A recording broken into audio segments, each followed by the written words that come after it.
Debate വിത്ത് സ്മൃതി പരുത്തിക്കാട്. അതുല്യയും അഖിലയും ഇനി ഒറ്റയ്ക്കാണ്. 5 വർഷം മുൻപ് അമ്മ നഷ്ടപ്പെട്ടു. ആശ്രയമായിരുന്ന അച്ഛൻ്റെ ചേതനയറ്റ ശരീരം അവസാനമായി ഇന്ന് കണ്ടു. നെഞ്ചുലഞ്ഞു. മനുഷ്യരായവർക്കൊന്നും കണ്ടു നിൽക്കാനാവില്ല അക്കരച്ചിൽ. ആ കരച്ചിൽ കണ്ട് മനസ്സലിവ് തോന്നിയെങ്കിലും നെന്മാറ സ്റ്റേഷനിലെ പോലീസുകാർ ഏറ്റു പറയണം, നിങ്ങളാണ് അവരെ ഒറ്റയ്ക്കാക്കിയതെന്ന്. ഇനി ഒരിക്കലും തിരിച്ചു കിട്ടാത്ത വിധം അവരുടെ കുടുംബത്തിലെ സന്തോഷം ഇല്ലാതാക്കിയത് നിങ്ങളാണെന്ന്. നാട്ടിലെ പൗരന്മാർക്ക് സുരക്ഷയൊരുക്കേണ്ടത് സ്റ്റേറ്റിന്റെ ഉത്തരവാദിത്തമാണ്. ജീവിക്കാനുള്ള സാഹചര്യം ഉണ്ടാക്കേണ്ടത് ഭരണ സംവിധാനങ്ങളാണ്. അല്ലെങ്കിൽ പിന്നെ എന്തിനാണ് ജനം വോട്ട് ചെയ്ത് സർക്കാരിനെ തിരഞ്ഞെടുക്കുന്നത്? സുധാകരന്റെ മകൾ പറഞ്ഞതുപോലെ പോലീസ് ഒന്ന് ഇടപെട്ടിരുന്നെങ്കിൽ, സുരക്ഷ നൽകിയിരുന്നുവെങ്കിൽ, ചെന്താമരയെ നിരീക്ഷിച്ചിരുന്നുവെങ്കിൽ, ജാമ്യോപാധി ലംഘിച്ചതിന് പിടിച്ച് ജയിലിട്ടിരുന്നുവെങ്കിൽ, ഒന്നും വേണ്ട, ആ നാട്ടിലെത്താതെ നോക്കിയിരുന്നെങ്കിൽ ആ കുഞ്ഞുങ്ങൾക്കിന്ന് അച്ഛനുണ്ടായേൻ, അച്ഛൻ്റെ അമ്മയുണ്ടായേൻ. ചോദ്യം ഇതാണ്, ഒന്നാം പ്രതി പോലീസോ? ചർച്ചയിൽ തുടക്കത്തിൽ ആ 2 കുഞ്ഞുങ്ങൾ നമ്മളോടൊപ്പമുണ്ട്, അഖിലയും അതുല്യയും. മനു എം അയൽവാസി, അഡ്വക്കേറ്റ് കെ സരുൺകുമാർ CPM പ്രതിനിധി, PK നവാസ് ലീഗ് പ്രതിനിധി, സുഭാഷ് ബാബു റിട്ടയർഡ് SP കോഴിക്കോട് നിന്നും, ഡോക്ടർ LC ഉമ്മൻ സൈക്കാട്രിസ്റ്റ് എന്നിവരാണ് ചർച്ചയിൽ പങ്കെടുക്കുന്നത്. ആദ്യം ഞാൻ കുട്ടികളിലേക്ക് പോവുകയാണ്. അഖില, അതുല്യ, നിങ്ങൾ ഏതായാലും ഇങ്ങനൊരു ചർച്ചയ്ക്ക് ഇരിക്കേണ്ടവരല്ല. ഇങ്ങനെ സംസാരിക്കാൻ ബുദ്ധിമുട്ടുണ്ട് എന്നും അറിയാം. പക്ഷേ നിങ്ങൾക്ക് നീതി നേടിത്തരിക എന്ന ലക്ഷ്യത്തിൽ തന്നെയാണ് നമ്മൾ ഈ ചർച്ച നടത്തുന്നതും. അതുകൊണ്ടാണ് ഈ ചെന്താമര എന്ന വ്യക്തി നിങ്ങളെ ഏത് കാലം മുതലാണ് ബുദ്ധിമുട്ടിച്ച് തുടങ്ങിയത്? ഹലോ, അഖിലയാണോ സംസാരിക്കുന്നത്? ഹലോ, കേൾക്കാമോ? അഖിലയ്ക്ക് കേൾക്കാമോ? അഖിലയ്ക്ക് കേൾക്കാമോ? കേൾക്കാമോ അഖില? ഹലോ, അഖിലയ്ക്ക് കേൾക്കാമോ? ഞാൻ ചോദിക്കുന്നത്, എനിക്കറിയാം ഈ സമയത്ത് നിങ്ങൾക്ക് ചർച്ചയിൽ പങ്കെടുക്കുക ബുദ്ധിമുട്ടാണെന്ന് നമുക്ക് അറിയാഞ്ഞിട്ടല്ല. ചർച്ചയിൽ നിങ്ങളെ പങ്കെടുപ്പിക്കാമോ എന്നതും ആലോചിച്ചതാണ്. പക്ഷേ ഈ സമയത്ത് ഈ കേരളം മുഴുവൻ നിങ്ങൾക്കൊപ്പമുണ്ട്. നീതി നേടിത്തരിക എന്ന ലക്ഷ്യത്തിൽ തന്നെയാണ് നമ്മൾ ഈ ചർച്ച നടത്തുകയും ചെയ്യുന്നത്. അഖില, ഞാനിപ്പോൾ അഖിലയോടും അതുല്യയോടും ഒരുപോലെ തന്നെ സംസാരിക്കുന്നു. ആർക്കാണ് മറുപടി പറയാൻ പറ്റുകയെങ്കിൽ പറയുക. ഈ ചെന്താമര എന്ന വ്യക്തി, നിങ്ങളുടെ അയൽവാസി, എത്ര കാലം മുതലാണ് നിങ്ങളെ ബുദ്ധിമുട്ടിക്കാൻ തുടങ്ങിയത്?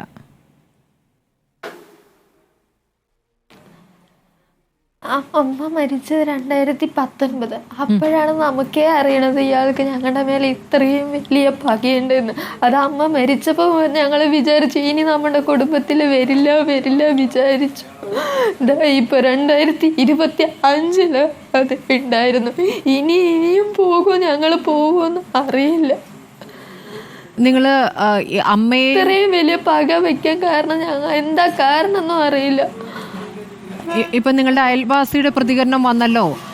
നീണ്ട മുടിയുള്ള അയൽവാസിയാണ് അയാളുടെ കുടുംബം, അതായത് ചെന്താമരയുടെ ഭാര്യ പിണങ്ങിപ്പോകാൻ ഇടയാക്കിയത് അങ്ങനെ ചില ആളുകൾ, അയൽവാസികൾ കൂടോത്രം ചെയ്തുകൊണ്ടാണ് എന്നൊക്കെ ഇയാൾ പറഞ്ഞു നടന്നിരുന്നു എന്നാണ് ഇപ്പോൾ നിങ്ങളുടെ അയൽവാസി എന്നെ പറഞ്ഞില്ല. അപ്പോൾ ഇയാളിങ്ങനെ ദുർമന്ത്രവാദത്തിനും അന്ധവിശ്വാസത്തിനും ഒക്കെ അടിമയായിരുന്നു എന്നുള്ളത് പിന്നീടാണോ അറിഞ്ഞത്? അതെ, ഞങ്ങൾക്കൊന്നും അറിയില്ല. ഞങ്ങളും ഇയാളുമായിട്ട് പരിചയമൊന്നും ഇല്ല. ഇതെല്ലാം കഴിഞ്ഞിട്ടാണ് നമ്മൾ അറിയുന്നത്. ഇയാൾ ആരുടെ അടുത്തൊക്കെയോ പറഞ്ഞിട്ടാണ്. അയാൾക്ക് നല്ല സംശയമുണ്ട്, നല്ല അന്ധവിശ്വാസമൊക്കെ ഉള്ള ആളാണ്. പിന്നെയാണ് എൻ്റെ ദൈവം കണ്ട, എന്നെ രക്ഷിക്കണ കണ്ട, ഞാൻ വിചാരിക്കണൊക്കെ നടക്കണ കണ്ട, ഇനിയും ഞാൻ 2 പേരിനെ കൊല്ലും, എൻ്റെ ദൈവം എൻ്റെ കൂടെ ഉണ്ട് എന്നൊക്കെ പറഞ്ഞിട്ടാണ് ഇതാക്കിയത്. ഇനി അമ്മനെ കൊല്ലാൻ കാരണം തന്നെ നീണ്ട മുടിയുള്ള ആളാണ് നിങ്ങളുടെ കുടുംബം നശിപ്പിച്ചത് എന്നൊക്കെ പറഞ്ഞിട്ടാണ് അത്ര എൻ്റെ അമ്മനെ കൊന്നത്. ഈ അയാളുടെ വീട്ടിൽ എങ്ങനെ അത്തരം അന്ധവിശ്വാസങ്ങളുടെ ഭാഗമായിട്ടുള്ള എന്തെങ്കിലും പൂജകളോ അങ്ങനെയൊക്കെ നടക്കുന്ന കണ്ടിരുന്നോ? ഒരു ജ്യോതിഷി പറഞ്ഞിട്ടാണ് എന്നൊക്കെയാണ് അയാൾ പുറത്ത് പറഞ്ഞു നടന്നിരുന്നത്. അയാളുമായിട്ട് ബന്ധമേ ഇല്ല. നിങ്ങളുടെ വീടിന്റെ എത്ര ദൂരെയാണ് കുട്ടി? അയാളെ നമ്മൾ കാണുക, അയാളുടെ അടുത്ത് സംസാരിക്കുകയോ ഒന്നും നമ്മളില്ല. അയാളുടെ വീട്ടിൽ കയറിയിട്ടും കൂടിയില്ല ഞങ്ങള്. അതറിയാം. ആ വീട് നിങ്ങളുടെ വീട്ടിൽ നിന്ന് എത്ര ദൂരെയാണ്? അയാൾ അവിടെ ഉണ്ടെന്ന് നമ്മൾ ശ്രദ്ധിക്കാറും കൂടിയിട്ടില്ല. നമ്മുടെ ഓപ്പോസിറ്റ് വീട് തന്നെയാണ്, തൊട്ടടുത്ത വീടാണ്. അയാൾക്ക് അവിടെ നിന്ന് ഇരുന്ന് നോക്കിയാൽ കാണും. പക്ഷെ നമുക്ക് അറിയില്ലല്ലോ, അയാൾ നമ്മളെ തന്നെ നോക്കിയിട്ട് ഇരിക്കണം നമുക്ക് അറിയില്ലല്ലോ. നമ്മൾ ഇതൊന്നും മൈൻഡ് വെക്കാണ്ട് നമ്മൾ നമ്മുടെ കാര്യം നോക്കിയിട്ട് ഇരുന്നതാണ് ഇപ്പൊ ഇത്ര വലിയ തെറ്റ് തോന്നുന്നു. നിങ്ങൾ അമ്മ പോയതിന് ശേഷം അച്ഛനും അച്ഛൻ്റെ അമ്മയും നിങ്ങളും അവിടെ ഉണ്ടായിരുന്നു. ഇയാളിപ്പോൾ ഈ ജാമ്യത്തിൽ ഇറങ്ങിയിട്ട് എത്രയായി എന്നറിയാമോ? ഇല്ല, ഡിസംബർ മാസം ഫുള്ള് ഉണ്ടായിരുന്നു എന്നാണ് പറയണത്. പക്ഷെ ഞാൻ അവിടെ പോയപ്പോൾ എനിക്ക് നല്ല പേടിയായതുകൊണ്ട് മാത്രമാണ് പോലീസ് സ്റ്റേഷനിൽ കംപ്ലൈൻറ്റ് കൊടുത്ത്. അതിന് കാരണം എന്താണ്? അത് അയാൾ വന്നു എന്ന ഭയത്താൽ അല്ലാതെ അവിടുന്ന് ഭീഷണി മുഴക്കിയിട്ടുണ്ടായിരുന്നോ? ഇനിയും കൊല്ലുമെന്നൊക്കെ പറഞ്ഞത് എപ്പോഴാണ്? ഞാനിങ്ങനെ വരുമ്പോൾ അവിടുത്തെ ആൾക്കാരിനെയൊക്കെ കാണുമ്പോൾ അവർ പറയണ്ട ഇനിയും കൊല്ലും മകളെ, പക്ഷെ നിന്റെ കുടുംബത്തിന് ഒന്നും ചെയ്യില്ല, അതാണല്ലോ ഫസ്റ്റ് നിന്റെ അമ്മനെ ചെയ്തത്, ഇനി ഒന്നും നിന്റെ കുടുംബത്തിൽ ഉണ്ടാവില്ല, ഇനി ഞങ്ങളൊക്കെയാണ് എന്നൊക്കെയാണ് പുഷ്പ ചേച്ചി എല്ലാം പറഞ്ഞിട്ടിരുന്നത്. എന്താ പിന്നെയും ഇവിടേക്ക് തന്നെ വരണമെന്ന് അറിയാത്ത. നിങ്ങൾ പോലീസ് സ്റ്റേഷനിൽ പോയപ്പോൾ ആരെയാണ് കണ്ടത്? പോലീസ് സ്റ്റേഷനിൽ പോയപ്പോൾ അവിടെ SI ഉണ്ടായിരുന്നു, ബാക്കി എല്ലാ പോലീസ് ഉണ്ടായിരുന്നു. അവർക്കൊന്നും അറിയില്ല, 2 കൊല്ലം കൂടുമ്പോൾ പോലീസ് മാറുന്നതുകൊണ്ട് അവർക്കും അറിയണില്ല. അപ്പോൾ നമ്മൾ എല്ലാ കാര്യങ്ങളും പറഞ്ഞും കൊടുത്തു, ഞാനും അച്ഛനും കൂടിയിട്ട്, പിന്നെ എഴുതി കൊടുത്ത് കംപ്ലൈൻറ്റ് അവിടെ കൊടുത്തിട്ടുണ്ട്. അപ്പോൾ അവർ പറയാ അന്വേഷിക്കാന്നാ പറയുന്നത്. അതെന്നായിരുന്നു? മോൾക്ക് ഓർമ്മയുണ്ടോ എന്നായിരുന്നു ആ പരാതി കൊടുത്തതെന്ന്? 29-ാം തീയതി ഞങ്ങൾ കൊടുത്തതാണ്, ഞാനും അച്ഛനും കൂടിയിട്ട്. 29 പറഞ്ഞാൽ കഴിഞ്ഞ മാസം ഡിസംബർ 29, 2024. അത് അന്ന് പരാതി കൊടുത്തതിന് ശേഷം പോലീസ് ആ ഭാഗത്ത് വരികയോ അയാളെ വീട്ടിലേക്ക് നോക്കുകയോ അന്വേഷിക്കുകയോ എന്തെങ്കിലും ചെയ്തിരുന്നോ? ഒന്നും ചെയ്തിട്ടില്ല. ആ ദിവസം തന്നെ അയാളെ കൊണ്ടുപോയി, 2 പോലീസുകാർ വന്നിട്ട് അയാളെ കൊണ്ടുപോയി. പിന്നെ അതേപോലെ തന്നെ അയാൾ തിരിച്ചും വന്നു. അതിന്റെ CCTV ക്യാമറ ഞാൻ ഫോണിൽ എന്തോ നോക്കിയപ്പോൾ അയാൾ പോലീസ് സ്റ്റേഷന്റെ ഉള്ളിലും കൂടി അയാൾ കയറിയിട്ടില്ല. ആ വാർത്തയും വരുന്നുണ്ടല്ലോ, പോലീസിന് അയാളുടെ അടുത്തേക്ക് പോകേണ്ടി വന്നു, അയാൾ സ്റ്റേഷനകത്തേക്ക് കയറിയില്ല എന്ന്. അതിനുശേഷം അയാൾ അവിടെ നാട്ടിൽ ആളുകളെ പേടിപ്പിച്ച് നടക്കുക തന്നെയായിരുന്നു. അതായത് പോലീസ് വന്നതിന് ശേഷം അങ്ങനെയായിരുന്നു. അതെ. പിന്നെ അയാൾ രാവിലെ കുളിക്കാനൊക്കെ പോകുമ്പോഴും കടയ്ക്കൊക്കെ പോകുമ്പോഴാണെങ്കിലും ഇനിയും ഞാൻ കൊല്ലും പറഞ്ഞിട്ടുണ്ടായിരുന്നു. അപ്പോഴാണോ നിങ്ങളിപ്പോ ബന്ധു വീട്ടിലേക്ക് മാറിയത്? അച്ഛനെ വൈരാഗ്യം വെച്ചെന്ന് അറിയാത്തത്.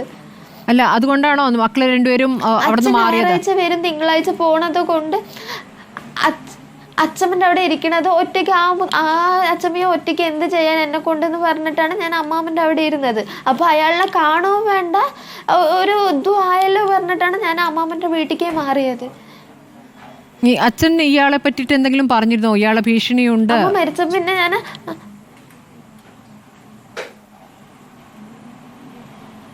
ഇയാളുടെ ഭീഷണി ഉണ്ടെന്ന്. അമ്മയാണ് പഞ്ചായത്ത് പണിക്ക് പോകും, അച്ഛൻ ഞായറാഴ്ച പോകും, തിങ്കളാഴ്ച വരും. അതുകൊണ്ട് അച്ഛൻ അവിടെ ഒന്നുമില്ല, അയാളെ കാണൂല, സംസാരിക്കില്ല. അമ്മയാണ് പഞ്ചായത്ത് പണിക്ക് പോവുക. ADS അവന്റെ ഭാര്യ ADS ആയിരുന്നു, അതിന്റെയൊക്കെ പ്രശ്നമാണെന്ന് നമ്മൾ വിചാരിച്ചത്. ഇപ്പൊ എന്തിനാ അച്ഛനെ കൊന്നൊന്നും അറിയില്ല. അച്ഛൻ ഞായറാഴ്ച വരുന്ന തിങ്കളാഴ്ച പോകും. അച്ഛൻ്റെ കാര്യം മാത്രം നോക്കിയിട്ടിരുന്നത്, ഒന്നിനും സമയമില്ല. വരും, ക്ഷീണം പറഞ്ഞിട്ട് കിടന്നുറങ്ങും, രാവിലെ എണീച്ച് പോകും. ഇതെന്താ പ്രശ്നം എന്നാ അറിയാത്തത്. അത് അയാളുടെ അടുത്ത് തന്നെ ചോദിക്കണം. കരയാതിരിക്കൂ, എന്ത് പറയാൻ പറ്റും? അപ്പോൾ നിങ്ങളുടെ നഷ്ടം വലിയ നഷ്ടമാണ്. അച്ഛമ്മയും പോയി, അച്ഛനും പോയി. ഏതായാലും ഈ കേരളം നിങ്ങൾക്കൊപ്പമുണ്ട്. നീതി നേടിത്തരാനുള്ള ചർച്ചകൾ തന്നെയാണ് നമ്മൾ നടത്തുന്നത്.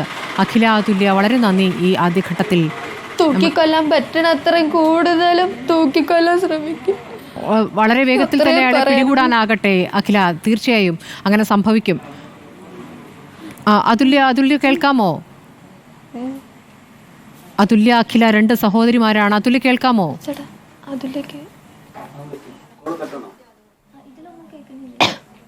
അതിലേക്ക് കൊടുക്കണോ? കൊടുക്കൂ.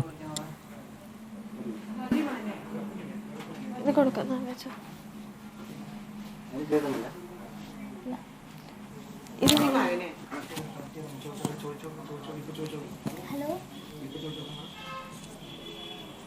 അതുല്യ കേൾക്കാമോ? ഒന്ന് മൈക്ക് കയ്യിൽ പിടിക്കുമോ? മൈക്ക് കയ്യിൽ പിടിച്ചോളൂ. അതുല്യ ഏത് ക്ലാസ്സിൽ പഠിക്കുന്നു? ഹലോ, അതുല്യ ഏത് ക്ലാസ്സിലാണ്? ഏത് ക്ലാസ്സിൽ പഠിക്കുന്നു? ഞാൻ പഠിക്കല്ല, ഞാൻ വർക്ക് ചെയ്യാണ്. കോപ്പറേറ്റീവ് പാലക്കാട് ഹോസ്പിറ്റൽ വർക്ക് ചെയ്യാണ്. അവിടെ തന്നെ, അവിടെ അടുത്ത് തന്നെയാണ്, നെന്മാറ. പാലക്കാടാണ്. അപ്പോൾ ഇവിടെ നിന്നല്ല പോവാറ്, ജോലിക്ക് പോവാറ് ഇവിടെ നിന്നല്ല അല്ലേ?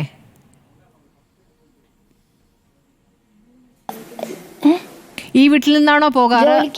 ജോലിക്ക് പോയിരുന്നത് അച്ഛനൊക്കെ ഉണ്ടായിരുന്ന വീട്ടിൽ നിന്ന് തന്നെയാണോ? അല്ലല്ല. അപ്പൊ എപ്പോഴാണ് വീട്ടിൽ അവസാനമായി അച്ഛനെയും അച്ഛമ്മയും കണ്ടത്? എപ്പോഴാണ്?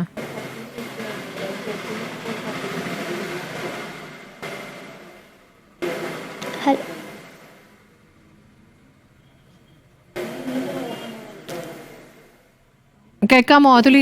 കേൾക്കാമോ?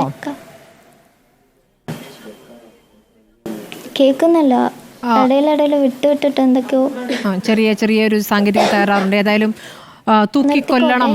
വളരെ നന്ദി അതുല്യ, അഖില ഈ സമയത്ത് നമ്മളോട് പ്രതികരിച്ചതിന്. ഇക്കാര്യത്തിൽ സർക്കാരിനോട് ചില കാര്യങ്ങൾ പറയാനുള്ളത് കൊണ്ടുകൂടിയാണല്ലോ അവർ ചർച്ചയിൽ പങ്കെടുത്തത്. തൂക്കിക്കൊല്ലണമെന്നാണ് അവർ കരഞ്ഞുകൊണ്ട് ആവശ്യപ്പെടുന്നത്.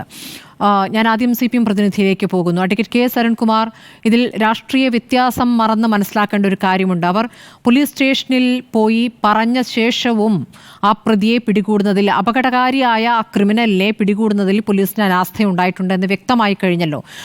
ഇതിൽ ആ SHOക്കെതിരെ നടപടി ഉണ്ടാകേണ്ടതല്ലേ? എന്താണ് ഈ ഘട്ടത്തിൽ താങ്കൾക്ക് പറയാനുള്ളത്? സ്മൃതി, ഒരു ക്രിമിനൽ കേസിനെ സംബന്ധിച്ചിടത്തോളം അതിൽ നീതി നിർവഹണം ഉറപ്പുവരുത്താൻ പോലീസും പ്രോസിക്യൂഷനും കോടതിയും ഒരേപോലെ തന്നെ പ്രവർത്തിക്കേണ്ടതുണ്ട്. ഒരു കുറ്റകൃത്യം നടന്നാൽ സമയബന്ധിതമായി കേസ് രജിസ്റ്റർ ചെയ്യുകയും അന്വേഷണം പൂർത്തീകരിച്ച് കുറ്റപത്രം സമർപ്പിക്കുകയും ആ കുറ്റപത്രം കിട്ടിക്കഴിഞ്ഞാൽ കോടതി അതിൽ സമയബന്ധിതമായിട്ട് വിചാരണ ആരംഭിക്കുകയും നീതി നിർവഹണം ഉറപ്പുവരുത്തുകയും ചെയ്യണം. ഇപ്പോൾ ഇതിൽ ആദ്യ കൊലപാതകം നടക്കുന്നത് 2019 ഓഗസ്റ്റ് മാസം 30-ാം തീയതിയാണ്. ആ കൊലപാതകം നടന്നതിന് ശേഷം 4 മാസത്തിനുള്ളിൽ തന്നെ കുറ്റപത്രം സമർപ്പിച്ചു. 2020 ആദ്യ മാസങ്ങളിൽ തന്നെ കുറ്റപത്രം സമർപ്പിച്ചു. ഏകദേശം 3 വർഷത്തോളം ഈ കേസിലെ പ്രതി ജയിലിലായിരുന്നു. ജാമ്യം നിഷേധിക്കപ്പെട്ടു. സാധാരണ കുറ്റപത്രം സമയബന്ധിതമായി സമർപ്പിച്ചാൽ പ്രതി ജയിലിലാണെങ്കിൽ ആ ട്രയൽ സമയബന്ധിതമായിട്ട് പൂർത്തീകരിക്കുക എന്നതാണ് കോടതികൾ സാധാരണ ചെയ്യാറ്. അതായത് കുറ്റപത്രം സമർപ്പിച്ച കേസുകളിൽ പ്രതിക്ക് ജാമ്യം കൊടുക്കുന്നത് വളരെ വിരളമാണ്. അപ്പോൾ 2020 ആദ്യ മാസങ്ങളിൽ തന്നെ ഇതിന്റെ കുറ്റപത്രം സമർപ്പിച്ചു. പിന്നെ തുടർന്ന് വിചാരണ നീണ്ടുപോകുന്നു. പ്രതി ജയിലിൽ തന്നെ തുടരുന്നു.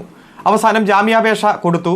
ആ ജാമ്യാപേക്ഷയിൽ വിധി പറയുന്നത് 2022 മെയ് മാസം 24-നാണ് ജാമ്യം അനുവദിക്കുന്നത്. ആ ജാമ്യം അനുവദിക്കുമ്പോൾ പ്രോസിക്യൂഷൻ കൊടുത്ത എതിർപ്പ് രേഖ ഒരു വരി ഞാൻ വായിക്കാം. കേസിൽ മരണപ്പെട്ട സജിതയുടെ ബന്ധുക്കൾ അയൽവാസികളായതിനാലും പ്രതിയോട് കടുത്ത പക സൂക്ഷിക്കുന്നതിനാലും പ്രതിക്ക് ജാമ്യം അനുവദിക്കുന്ന പക്ഷം പ്രതിയുടെ ജീവന് ഭീഷണി ഉള്ളതിനാലും സ്ഥലത്ത് ക്രമസമാധാന പ്രശ്നം ഉണ്ടാകാൻ സാധ്യതയുള്ളതിനാലും ഈ കേസിലെ പ്രതിക്ക് ജാമ്യം അനുവദിക്കുന്ന പക്ഷം സാക്ഷികളെ സ്വാധീനിച്ച് കേസിന്റെ സുഗമമായ നടത്തിപ്പിനെ തടസ്സപ്പെടുത്തുന്നതിന് സാധ്യതയുള്ളതിനാലും പ്രതിയുടെ ജാമ്യാപേക്ഷ നിരസിച്ച് ഉത്തരവുണ്ടാകണമെന്ന് 11/5/2022 പോലീസ് കൊടുത്ത മറുപടിയാണ്, ജാമ്യാപേക്ഷയ്ക്കുള്ള മറുപടിയാണ് ഞാൻ വായിച്ചത്. ആ 11/5/2022 മറുപടി കൊടുത്തിട്ടും 24/5/2022 ജാമ്യം അനുവദിച്ചു. ആ ജാമ്യം അനുവദിക്കുമ്പോൾ നെന്മാറ പോലീസ് സ്റ്റേഷൻ അതിർത്തിയിൽ പ്രവേശിക്കരുത് എന്ന കണ്ടീഷനാണ് ഈ ജാമ്യത്തിന്റെ ഉത്തരവിൽ പറഞ്ഞിരുന്നത്. പക്ഷേ അതിനുശേഷം ഏകദേശം 1.5 വർഷങ്ങൾക്ക് ശേഷം 2023 ഒക്ടോബർ മാസം 4-ാം തീയതി ഒരു CMB കൊടുത്ത് ഈ കണ്ടീഷൻ ലിഫ്റ്റ് ചെയ്യാൻ വേണ്ടിയിട്ടുള്ള അപേക്ഷ കൊടുത്തു. ആ കണ്ടീഷൻ ലിഫ്റ്റ് ചെയ്യാനുള്ള അപേക്ഷ സെഷൻസ് കോടതി പരിഗണിക്കുമ്പോഴും പോലീസ് അതിശക്തമായി തന്നെ അതിനെ എതിർത്തിട്ടുണ്ട്. On going through the report of the SHO concerned, it is seen that the accused and the relatives of the victim are residing within the same locality within the limit of Nenmara police station. If the condition number 3 is lifted, there is possibility of serious threat to the life of the petitioner and other law and order issues are in the locality.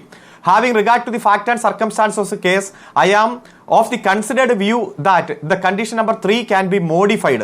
In the circumstances, condition number 3 in the order dated 24/5/2022 stand modified. The petitioner shall not enter into the limit of the Nenmara Panchayat until the conclusion of the trial. Nenmara police station അതിർത്തിയിൽ പ്രവേശിക്കാൻ പാടില്ല എന്നുള്ള condition Nenmara panchayat അതിർത്തിയിൽ ഈ കേസിന്റെ വിചാരണ തീരുന്നത് വരെ പ്രവേശിക്കാൻ പാടില്ല എന്നുള്ള തരത്തിൽ കോടതിയാണ് പ്രോസിക്യൂഷന്റെയും പോലീസിന്റെയും എതിർപ്പ് അവഗണിച്ചുകൊണ്ട് മോഡിഫൈ ചെയ്തത്. അങ്ങനെ മോഡിഫൈ ചെയ്യപ്പെട്ട ഉത്തരവ് കൃത്യമായി 4/10/2023 ഏകദേശം ഒരു 1.25 കൊല്ലം മുമ്പാണ്. പക്ഷേ ഈ പ്രതി അവിടെ ജാമ്യ വ്യവസ്ഥ പാലിക്കാതെ വരുന്നതായി ശ്രദ്ധയിൽപ്പെട്ടപ്പോഴാണ് അവിടുന്ന് ലൊക്കാലിറ്റിയിലുള്ള ആളുകൾ പരാതി കൊടുത്തു. ഈ കുടുംബം, ആ കുട്ടി പറഞ്ഞു, പരാതി കൊടുത്ത ഡേറ്റ് എല്ലാം പറഞ്ഞു, 29/12/2024. അതിൽ അയൽവാസിയായ മനുവിന്റെ പരാതിയുണ്ട്. ആ പരാതിയുടെ അടിസ്ഥാനത്തിൽ പോലീസ് സ്ഥലത്ത് വരികയും ആ വീട്ടിൽ നിന്ന് ഈ ശ്രദ്ധയിൽപ്പെട്ട ചെന്താമര വന്നാൽ പോലീസ് സ്റ്റേഷനിലേക്ക് വരാൻ പറയുന്നു, കൂട്ടിക്കൊണ്ടു പോകുന്നു, താക്കീത് നൽകുന്നു. പോലീസ് സ്റ്റേഷനകത്തേക്ക് കയറുന്നില്ല. എന്നിട്ട് ഇൻസ്പെക്ടർക്ക് പുറത്തേക്ക് പോയി അയാളോട് കാര്യങ്ങൾ പറയേണ്ടി വരുന്നു. എന്നിട്ട് അയാൾ പറയുകയാണ്, ഞാൻ തിരുപ്പൂരിലേക്ക് പോയിക്കോളാം, അയാൾ അവിടെ നിന്ന് നാട് വിട്ടോളാം എന്ന് പറയുന്ന ഉറപ്പിൽ പറഞ്ഞു വിടുകയാണ്. ഒരു ക്രിമിനൽ വന്ന് ആ വാക്ക് തരുമ്പോഴേക്കും അത് വിശ്വാസത്തിലെടുത്തുകൊണ്ട് അയാൾ പൊയ്ക്കോളും എന്നെങ്ങനെയാണ് പോലീസ് വിശ്വസിക്കുക? മാത്രമല്ല, ആദ്യ കൊലപാതകത്തിന് ശേഷം അയാളെ പിടിച്ചു കൊണ്ടുപോകുന്ന ഘട്ടത്തിൽ ഇനിയും കൊല്ലും എന്ന ഭീഷണി മുഴക്കുന്നുണ്ടായിരുന്നു എന്നാണ് ആ അന്വേഷണ സംഘത്തിലുണ്ടായിരുന്ന പോലീസുകാരൻ തന്നെ പറയുന്നത്. ഇനിയും കൊല്ലുമെന്ന ഭീഷണി മുഴക്കുന്നുണ്ട്. അയാൾ അപകടകാരിയാണ്. അയാളെ പിടികൂടിയത് തന്നെ ആദ്യത്തെ കൊലയ്ക്ക് ശേഷം പിടികൂടിയത് ഒരുപാട് തിരച്ചിൽ നടത്തിയ ശേഷമാണ്. അയാൾ കാട്ടിനുള്ളിലേക്ക് പോവുകയായിരുന്നു. പിന്നീട് അയാൾക്ക് ഭക്ഷണം കിട്ടാതെ വിശന്ന് അയാളുടെ സഹോദരൻ്റെ വീട്ടിലേക്ക് എത്തിയ ഘട്ടത്തിലാണ് പോലീസിന് പിടികൂടാനായിട്ടുള്ളത്. അപ്പോൾ എങ്ങനെയാണ് ഇയാൾ പ്രവർത്തിക്കുക എന്ന് കൃത്യമായിട്ട് അറിയാവുന്നതാണ്. പോലീസ് സ്റ്റേഷനിൽ പോലീസുകാർക്ക് ട്രാൻസ്ഫർ ഉണ്ടായാൽ ഒരു കേസുമായി ബന്ധപ്പെട്ട് അതിനൊരു തുടർച്ച ഉണ്ടാകുന്നില്ല എന്നാണ് മനസ്സിലാക്കേണ്ടത്. ആ കുട്ടി പറഞ്ഞതിൽ നിന്ന് അതാണ് മനസ്സിലാകുന്നത്. പോലീസുകാർ അവിടെ മാറി, അവർക്ക് കാര്യങ്ങളൊന്നും അറിയില്ല എന്നാണ് പറയുന്നത്. ഒരു സ്റ്റേറ്റ് നൽകേണ്ട സുരക്ഷിതത്വം ആ കുടുംബത്തിന് കിട്ടിയിട്ടില്ല എന്നൊരു യാഥാർത്ഥ്യം സമ്മതിക്കുന്നുണ്ടോ അഡ്വക്കേറ്റ് കെ. സരൺകുമാർ? ഇല്ല, ഇതിലിപ്പോ ഏതെങ്കിലും തരത്തിൽ പോലീസിന്റെ ഭാഗത്ത് വീഴ്ചയുണ്ടെങ്കിൽ അത് ഗൗരവമായിട്ട് തന്നെ പരിശോധിക്കുമെന്ന് ഉയർന്ന പോലീസ് ഉദ്യോഗസ്ഥന്മാർ പറഞ്ഞിട്ടുണ്ട്. ഇപ്പോൾ ജയിലിനുള്ളിൽ അദ്ദേഹത്തിന്റെ പെരുമാറ്റം വലിയ തരത്തിൽ ഏതെങ്കിലും ക്രൈം ചെയ്ത അല്ലെങ്കിൽ ഒരു ക്രിമിനൽ രൂപത്തിലായിരുന്നില്ല എന്നതാണ് മനസ്സിലാക്കുന്നത്. അതുകൊണ്ട് തന്നെ ജാമ്യാപേക്ഷ പരിഗണിക്കുന്ന സമയത്ത് അത്തരത്തിലുള്ള പരിഗണന ഉണ്ടായിട്ടുണ്ടാകാം. ജയിലിൽ നിന്ന് പുറത്തിറങ്ങിയിട്ടും ഒരു 2 വർഷമായല്ലോ. ആ സമയത്തും മറ്റൊരു കുറ്റകൃത്യവും അദ്ദേഹത്തിനെതിരെ രജിസ്റ്റർ ചെയ്തിട്ടില്ല. ഇത്തരത്തിൽ ഏതെങ്കിലും ഭീഷണി ഉണ്ടെങ്കിൽ ആ ഭീഷണിയുമായി ബന്ധപ്പെട്ടുകൊണ്ട് ക്രൈം രജിസ്റ്റർ ചെയ്യുന്ന തരത്തിലുള്ള ഒരു കംപ്ലൈന്റ് കിട്ടിയതായി മനസ്സിലാക്കുന്നില്ല. പക്ഷേ ജാമ്യ വ്യവസ്ഥയുടെ ഒരു കണ്ടീഷനായ നെന്മാറ പഞ്ചായത്ത് അതിർത്തിയിൽ പ്രവേശിക്കരുത് എന്ന് ലംഘിച്ചത് ശ്രദ്ധയിൽപ്പെടുമ്പോൾ പോലീസ് സ്വാഭാവികമായിട്ടും ചെയ്യേണ്ടത് പ്രോസിക്യൂഷൻ വഴി ആ ജാമ്യം റദ്ദാക്കാനുള്ള ഒരു മൂവ്മെന്റ് നടത്താം. അത് നടത്തിയിട്ടുണ്ടോ ഇല്ലയോ എന്നുള്ള കാര്യമെല്ലാം ഉന്നത പോലീസ് ഉദ്യോഗസ്ഥന്മാർ പരിശോധിച്ചുകൊണ്ടിരിക്കുകയാണ്. ഇത് ഏറ്റവും നിർഭാഗ്യകരമായിട്ടുള്ള സംഭവമാണ്. ഒരാളെയും ന്യായീകരിക്കാൻ ഞങ്ങൾ തയ്യാറാകുന്നില്ല. ഏതെങ്കിലും വീഴ്ച പോലീസാണ്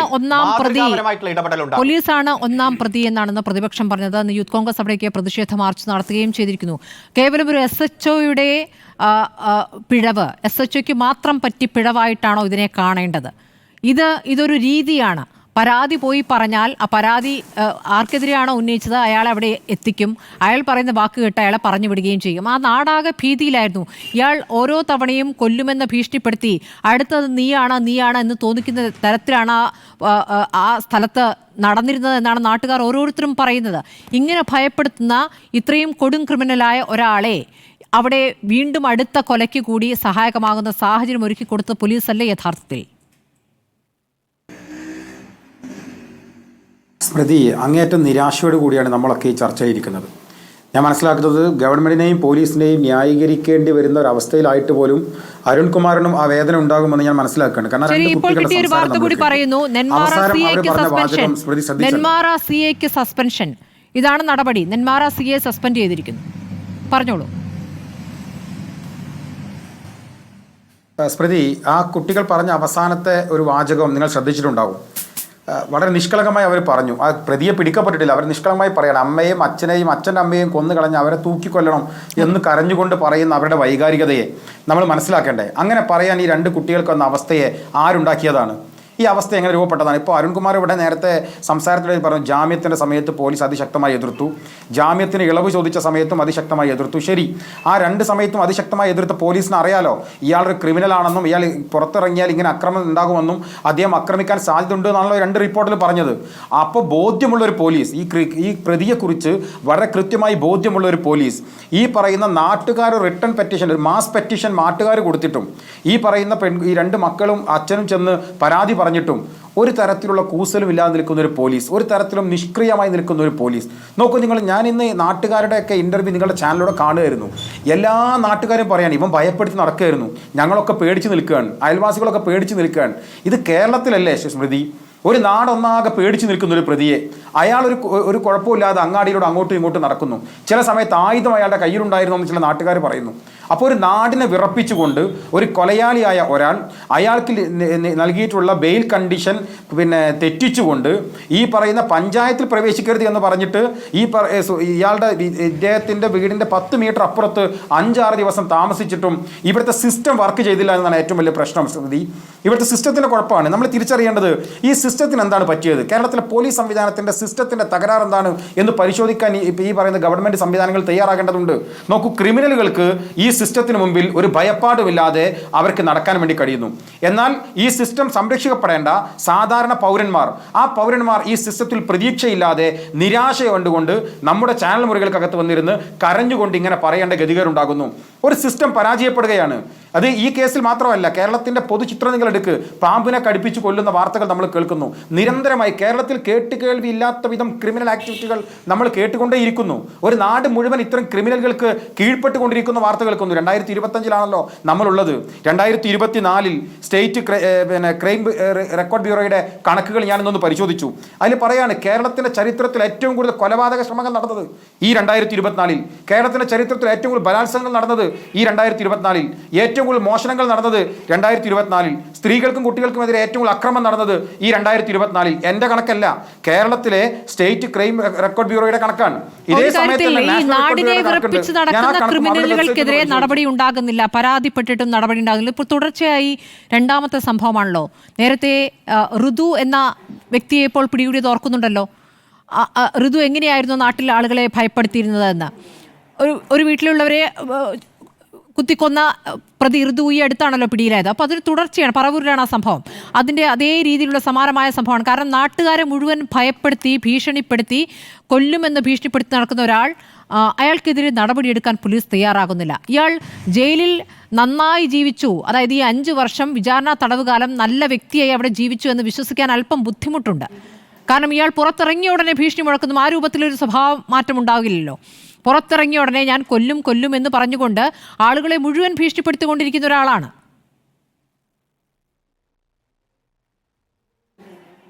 തീർച്ചയായും അതാണ് ഞാൻ സ്മൃതി പറഞ്ഞത്. ഈ മെക്കാനിസത്തെ ഈ ക്രിമിനലുകൾ എങ്ങനെ കാണുന്നു? ഒരു ക്രിമിനൽ ആക്ടിവിറ്റിക്ക് പാകപ്പെടുന്ന ഒരു മനുഷ്യൻ ഈ മെക്കാനിസത്തെ ഭയപ്പെടുന്നില്ല, നമ്മുടെ സിസ്റ്റത്തെ ഭയപ്പെടുന്നില്ല. അതെന്താണ് എന്നൊരു ഗവൺമെൻറ് അടിയന്തരമായി പരിശോധന നടത്തണം. നോക്കി, ഇങ്ങനെ ഈ പോലീസിൻ്റെ നിഷ്ക്രിയത്വത്തിൻ്റെ മുകളിൽ ഇത്തരത്തിൽ അഴിഞ്ഞാടാൻ ഒരാൾക്ക് നാടിൽ മുഴുവൻ അടിഞ്ഞാടാൻ അവസരം നൽകുന്നു. അപ്പോൾ എന്താണ് യഥാർത്ഥത്തിൽ ഈ നാട്ടിൽ നടക്കുന്നത് നമ്മൾ പരിശോധിക്കണം. ഞാൻ നേരത്തെ പറഞ്ഞ തുടർച്ച ഒരു വാചകം കൂടി പറഞ്ഞ് അവസാനിപ്പിക്കട്ടെ. നാഷണൽ ക്രൈം റെക്കോർഡ് ബ്യൂറോയുടെ കണക്കുകൾ ഞാൻ പരിശോധിച്ചു സ്മൃതി. ഇന്ന് ഈ നാടിൻ്റെ ക്രമസമാധാനത്തെക്കുറിച്ച് അവർ പറയുന്നതെന്നറിയോ? Highest per capital crime rate ഉള്ള സംസ്ഥാനങ്ങളെക്കുറിച്ച് പറയാൻ 1ാം സ്ഥാനത്ത് ഉത്തർപ്രദേശ്, 3ാം സ്ഥാനത്ത് മഹാരാഷ്ട്ര, അതിനിടെ 2ാം സ്ഥാനത്ത് നമ്മുടെ കേരളം. നമ്മുടെ കേരളത്തെക്കുറിച്ചാണ് പറയും, കൊച്ചു കേരളത്തെക്കുറിച്ച്. മഹാരാഷ്ട്രയോടും ബീഹാറിനോടും യുപിയോടൊപ്പം പെർ ക്യാപിറ്റൽ ക്രൈം റേറ്റിൽ കേരളം 2ാം സ്ഥാനത്ത് നിൽക്കുകയാണ്. അപ്പോൾ ക്രിമിനലുകൾക്ക് അടിഞ്ഞാടാൻ കഴിയുന്ന ഈ മെഷീനറിക്ക്, സിസ്റ്റത്തിന്, ജനങ്ങളുടെ സ്വത്തിനും ജീവനും ബേസിക്കലി സംരക്ഷണം കൊടുക്കേണ്ട ഈ പോലീസ് സംവിധാനങ്ങൾ നിഷ്ക്രിയമാവുകയും ചെയ്യുന്നത് ഈ ഭരണാധികാരികൾ ഈ സിസ്റ്റത്തെ തകർത്തു കളഞ്ഞതുകൊണ്ടാണ്. അതുകൊണ്ട് അടിയന്തരമായി കേരളത്തിൻ്റെ പോലീസ് സംവിധാനത്തിൻ്റെ സിസ്റ്റത്തെ അഴിച്ചുപണി നടത്തണമെന്ന് വളരെ കാലമായി നമ്മൾ പറയുന്നതാണ്. നമ്മൾക്കറിയാം IAS IPS ഉദ്യോഗസ്ഥന്മാരുടെ പോരുകൾ നമ്മൾ ചർച്ച ചെയ്യപ്പെടുന്നു. അതിനകത്ത് എന്താ യഥാർത്ഥത്തിൽ സംഭവിക്കുന്നത്? ഈ സിസ്റ്റം പൂർണ്ണമായി തകർന്നു പോവുകയും ഇവിടുത്തെ സാധാരണക്കാരായ ജനങ്ങൾക്ക് ഈ സിസ്റ്റത്തിലുള്ള ഭയമോ പ്രതീക്ഷയോ ഒന്നുമില്ലാതെ പോവുകയും ചെയ്യുന്ന ഒരു സാഹചര്യം കേരളത്തിൽ സംജാതമാകുന്നു. അത് ഒരുപറ്റം അനാഥകളെ സൃഷ്ടിക്കപ്പെടുന്നു, ഒരുപറ്റം പേരുടെ കണ്ണുനീരുകൾ ഉണ്ടാക്കുന്നു, ഒരുപറ്റം പേരുടെ ആർപ്പ് വിളികൾക്ക് കാതോർക്കേണ്ട ഗതികേറുള്ളവരായി നമ്മളൊക്കെ മാറുകയാണ്. അത് എനിക്കും അരുൺകുമാറിനും സ്മൃതിക്കും എല്ലാവർക്കും ഒരേ അഭിപ്രായമാകുമെന്ന് ഞാൻ വിചാരിക്കുകയാണ്. കാരണം ക്രൈം റെക്കോർഡ് ബ്യൂറോയുടെ കണക്കുകൾ ആർക്കെങ്കിലും എഴുതി ചേർക്കാൻ കഴിയുന്നല്ലോ, നമ്മുടെ FIR അടിസ്ഥാനത്തിൽ വരുന്ന ഒന്നല്ലേ. ശരി, ശ്രീ സുഭാഷ് ബാബു റിട്ടയേർഡ് SP ആണല്ലോ. ശ്രീ സുഭാഷ് ബാബു, താങ്കളൊക്കെ സർവീസിലുണ്ടായിരുന്ന കാലത്തേക്കാൾ ഇപ്പോഴത്തെ കാലത്ത് പോലീസിന്റെ പ്രവർത്തനം ഒന്നുകൂടി താഴെ പോയി എന്നൊരു അഭിപ്രായം താങ്കൾക്കുണ്ടോ? ഇപ്പോൾ പരാതിപ്പെട്ട ശേഷവും നടപടി ഉണ്ടായിട്ടില്ല എന്നുള്ള ആളാണല്ലോ ഇതിന്റെ ഗൗരവം വർദ്ധിപ്പിക്കുന്നത്. ഇപ്പോൾ ജാമ്യ വ്യവസ്ഥ ലംഘിച്ചു എന്നുള്ള കാര്യം പോലീസിന് ബോധ്യപ്പെടുകയാണ്. അവിടെ ആ കുടുംബം തന്നെ പരാതി നൽകിയിട്ടുണ്ട്, വേറെ നാട്ടുകാരും പരാതി നൽകി. ജാമ്യ വ്യവസ്ഥ ലംഘിച്ചാൽ കോടതിയിൽ അത് റിപ്പോർട്ട് ചെയ്തുകൊണ്ട് ജാമ്യം റദ്ദാക്കാമല്ലോ. ആ നടപടിയിലേക്ക് പോലീസ് എന്തുകൊണ്ട് കടന്നില്ല എന്ന ചോദ്യം വരുമ്പോൾ വീണ്ടും പ്രതിക്കൂട്ടിലാകുന്നുണ്ട് പോലീസ്.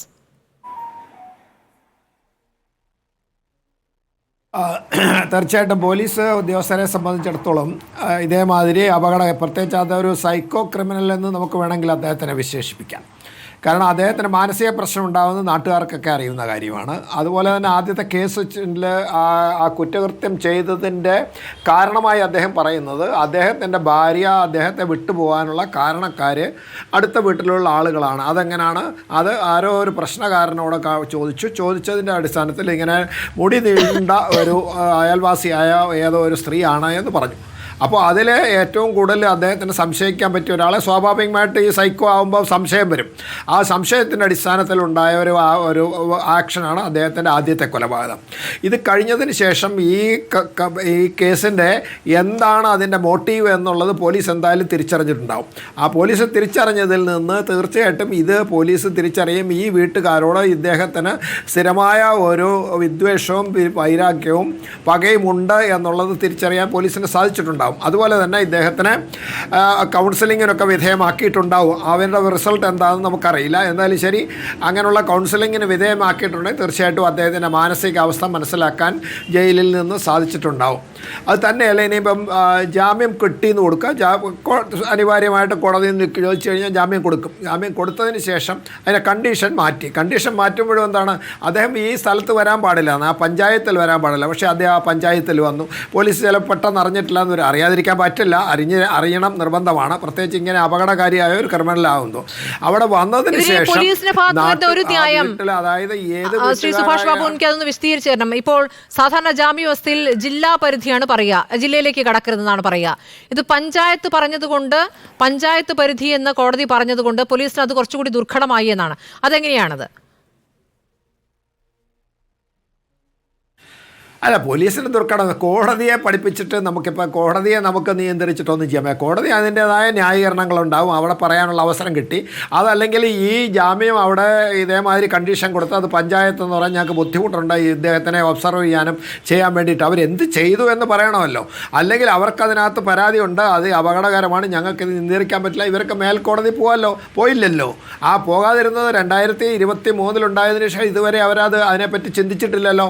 ഇപ്പോൾ പറഞ്ഞാൽ മതിയോ പഞ്ചായത്തെന്ന് പറഞ്ഞുകൊണ്ട് ഞങ്ങൾക്ക് ബുദ്ധിമുട്ടുണ്ടായിന്ന്? അത് ന്യായീകരിക്കാൻ പറ്റില്ല. എന്തായാലും ശരി, അത് ഒരു ഉത്തരവാദിത്വത്തിൽ നിന്ന് ഒഴിഞ്ഞു വിടാൻ വേണ്ടി അത് കോടതിയുടെ തലയിലൊക്കെ ഇടാൻ വേണ്ടിയിട്ട് അതെന്തായാലും കോടതി എന്ത് ഉത്തരവ് കൊടുത്താലും നമ്മൾ അനുസരിച്ചേ പറ്റുള്ളൂ. പക്ഷേ അതിനകത്ത് നമുക്ക് എതിരഭിപ്രായം ഉണ്ടെങ്കിൽ അത് ചോദ്യം ചെയ്യാൻ വേണ്ടിയിട്ട് മേൽക്കോടതികളുണ്ട്, അവിടെ പോകണം. അവിടെ പോയിട്ടില്ല, അതിനെ പറ്റിയിട്ട് അവർ യാതൊരു രീതിയിലുള്ള നടപടികളും സ്വീകരിച്ചിട്ടില്ല. അപ്പോൾ ആ ന്യായീകരണം നമുക്ക് മുഖവിലക്കെടുക്കാൻ കഴിയില്ല.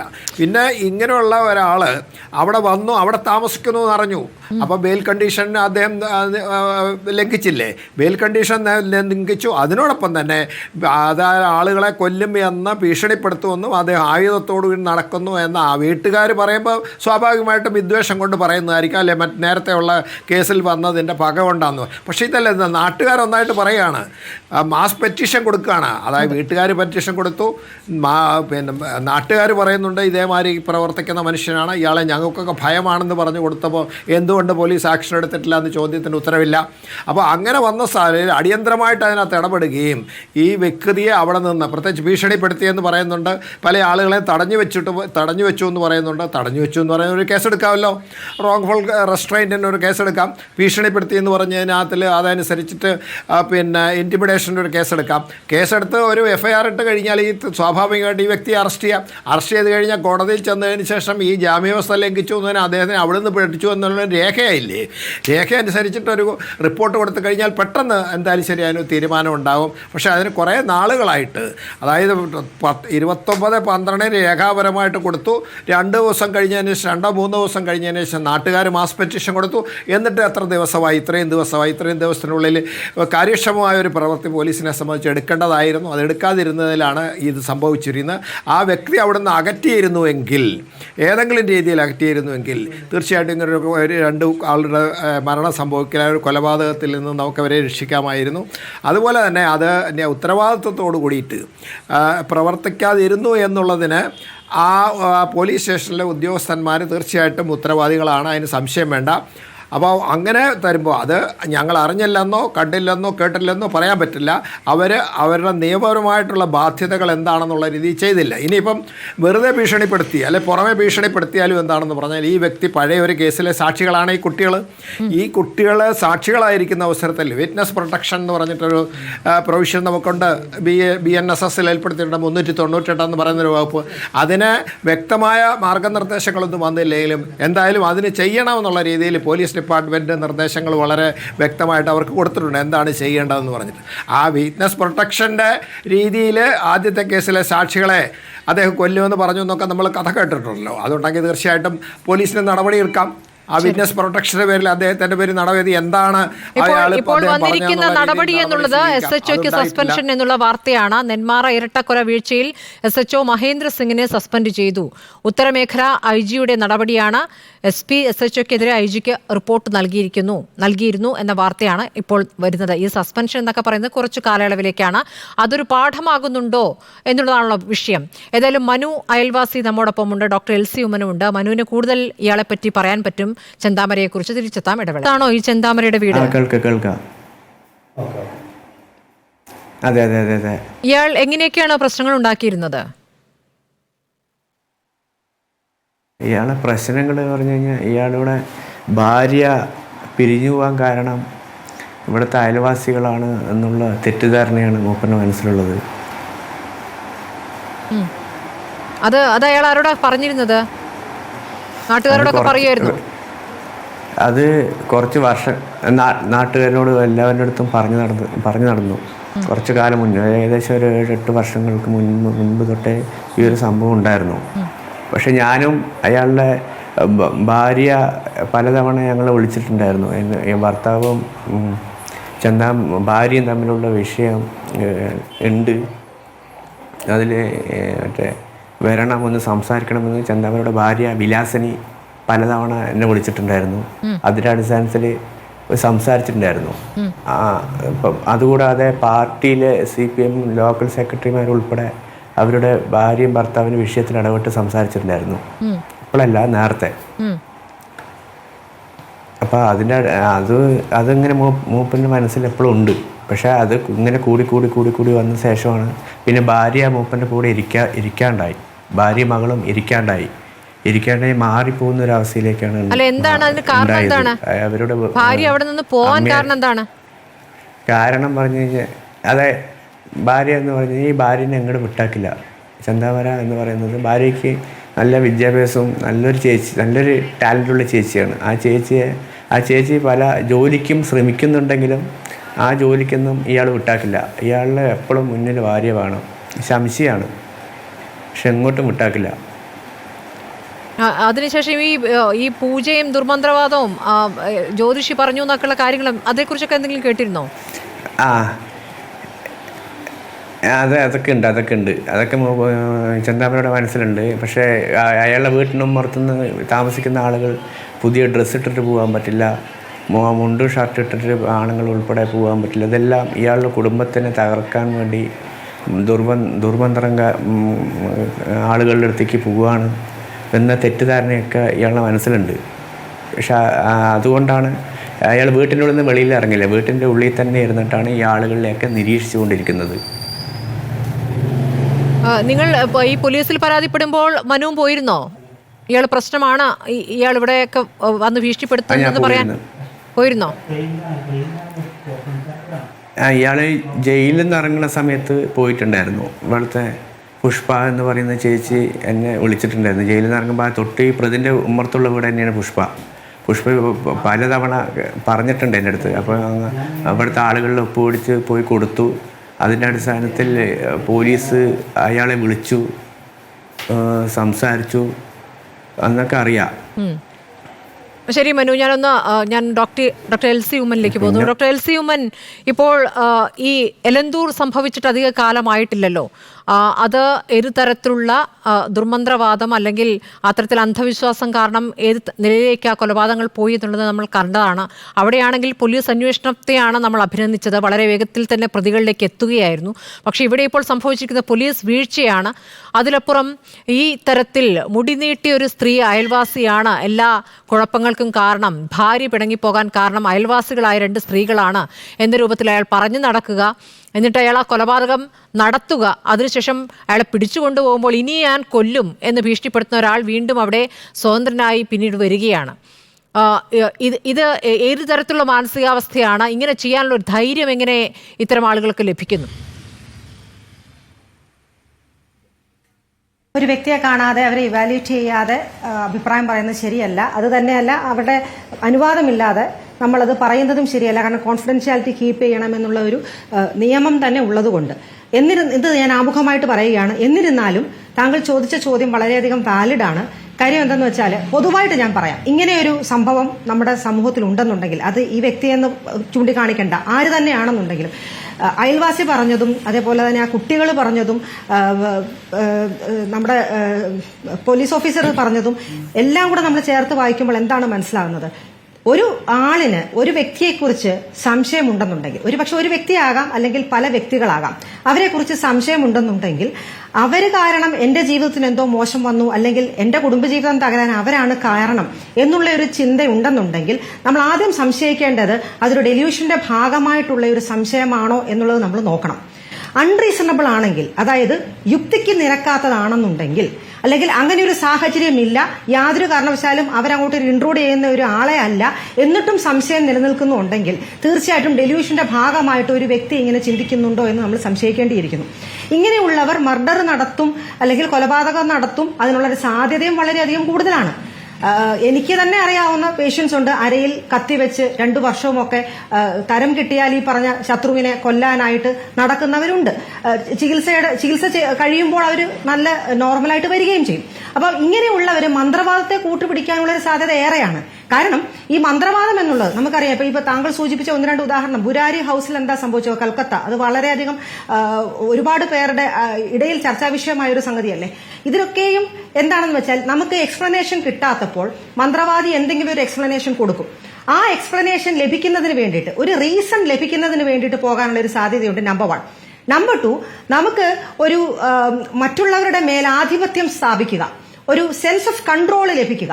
സ്വയമായിട്ട് നമ്മുടെ ജീവിതത്തെ നിയന്ത്രിക്കാൻ കപ്പാസിറ്റി ഇല്ല എന്ന് തോന്നുമ്പോൾ മറ്റുള്ളവരുടെ ഏതെങ്കിലും തരത്തിൽ സംശയത്തിന്റെ പുറത്തായിരിക്കാം തങ്ങളെ നിയന്ത്രിക്കുന്നു എന്ന് തോന്നുമ്പോൾ, അല്ലെങ്കിൽ ഞങ്ങളുടെ ജീവിതം അവരുടെ കയ്യിലാണ് എന്നുള്ള ഒരു തോന്നൽ വരുമ്പോൾ തിരിച്ച് ഒരു സെൻസ് ഓഫ് കൺട്രോൾ ലഭിക്കുന്നതിന് വേണ്ടിയിട്ട് ഇത്തരം ദുരാചാരങ്ങളെയും അല്ലെങ്കിൽ ഇത്തരം മാജിക്കോ റിലീജിയസ് ട്രീറ്റ്മെന്റിലേക്കും ഇത്തരം വ്യക്തികൾ തിരിഞ്ഞു പോകാനുള്ള ഒരു സാധ്യതയുണ്ട്.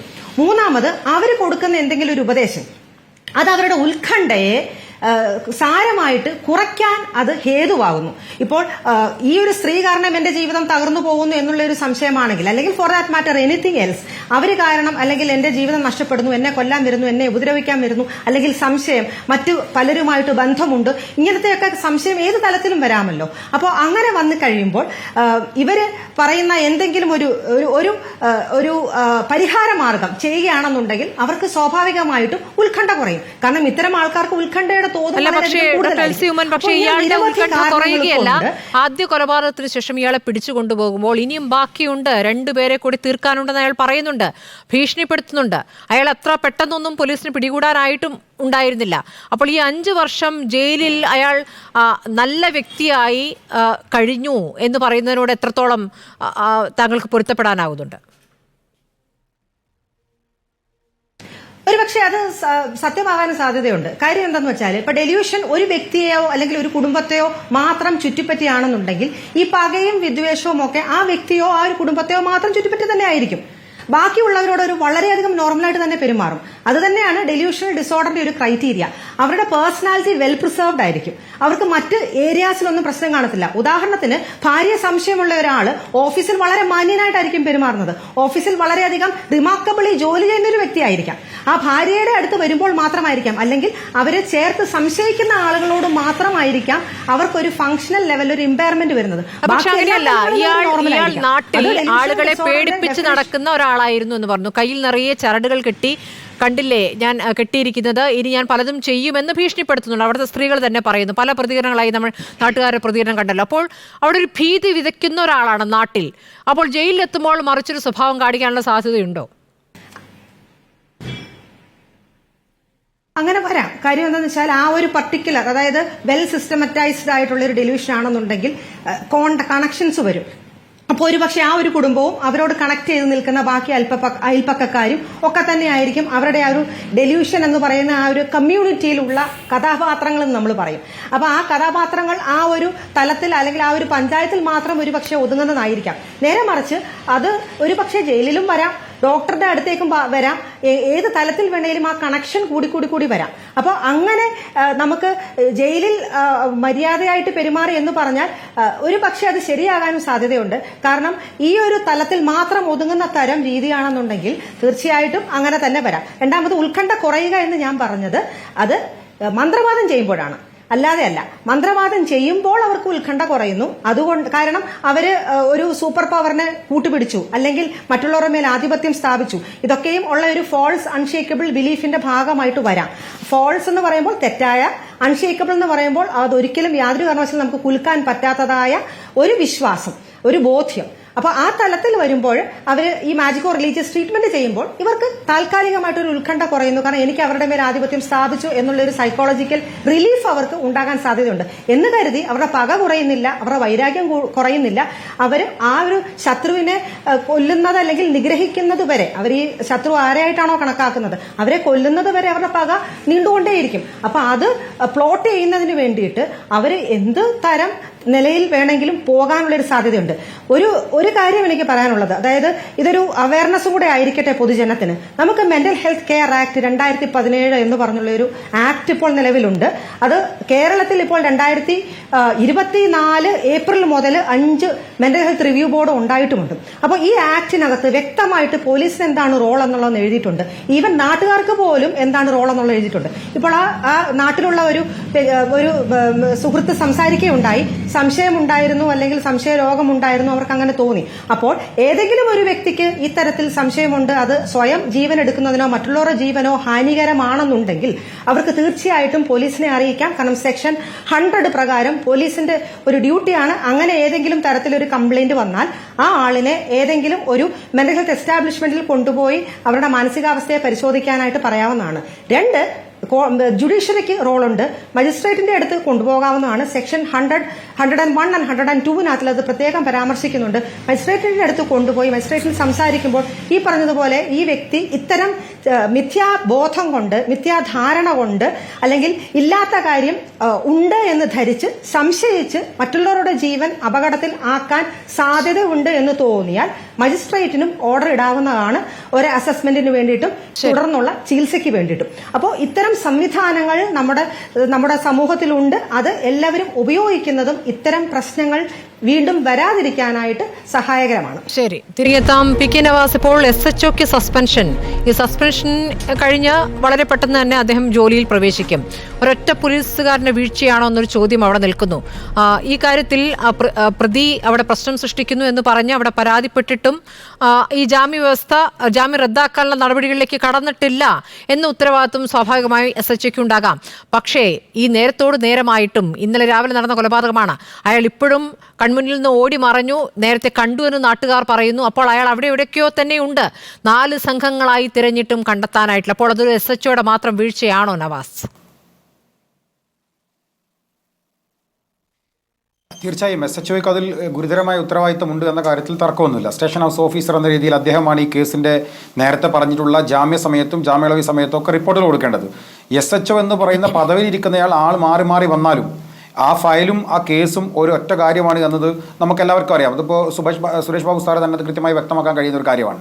സ്വാഭാവികമായി ആ പോലീസ് സ്റ്റേഷൻ്റെ കീഴിലുള്ള ആളുകൾക്ക് ജീവനെയും സ്വത്തിനെയും സംരക്ഷണം കൊടുക്കേണ്ട ഉത്തരവാദിത്തം അവർക്കുണ്ട് എന്നിരിക്കെ അതിൽ ഗുരുതരമായ വീഴ്ച നടത്തിയിട്ടുള്ള SHOയെ സസ്പെൻഡ് ചെയ്ത നടപടിയെ സ്വാഗതം ചെയ്യുകയും അഭിനന്ദനാർഹവുമാണ്. പക്ഷേ നമ്മളെല്ലാ വിഷയത്തിലും ഇത് കാണുന്നതാണ് സ്മൃതി.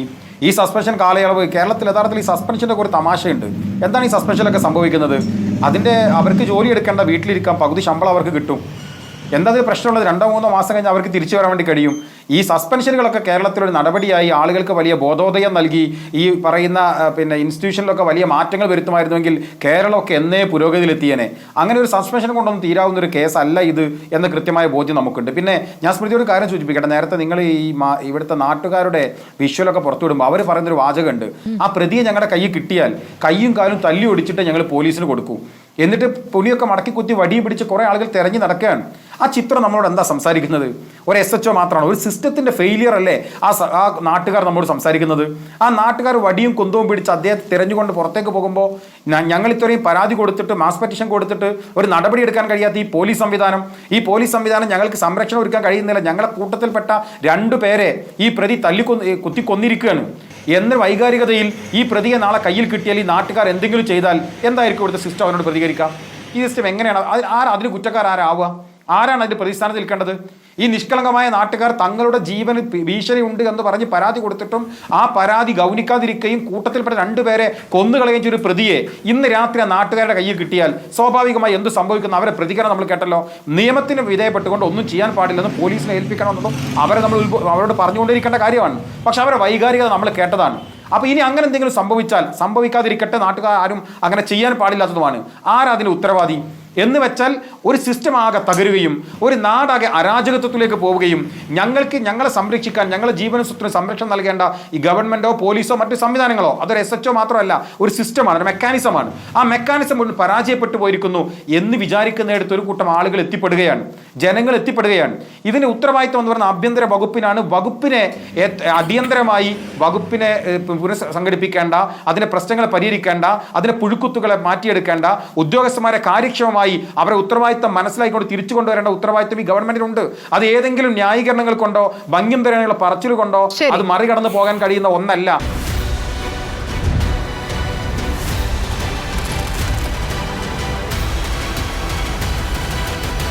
ഡിബേറ്റ് വിത്ത് സ്മൃതി പരുത്തിക്കാട്.